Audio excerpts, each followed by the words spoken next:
Vocabulary for IELTS. What kind of words should we learn?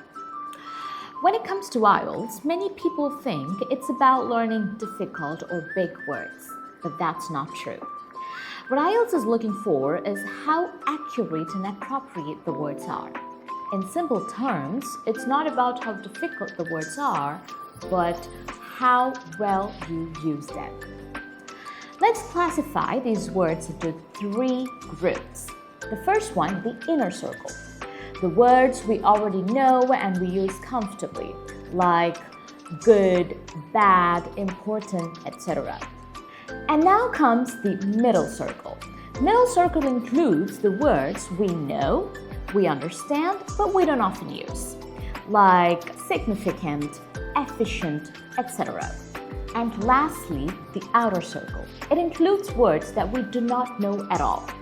For example, ubiquitous, ameliorate, fluxinous-nihilification, etc.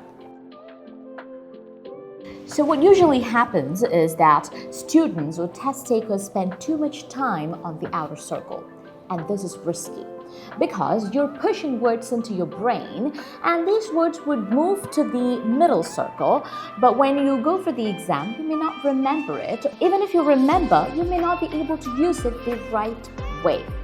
And that will make your essays or your speaking response sound unnatural and forced. So the smart way is to focus on the middle circle, the words we already know and we understand but we don't often use.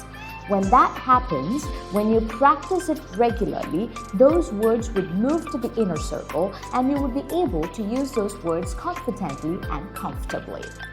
When this happens, your essays and speaking response will start to sound natural and not forced. That will help you improve your score. So always remember, IELTS vocabulary is not about using rare or fancy words. It's about using the right words in the right place and the right way. Hope that helps. Happy learning.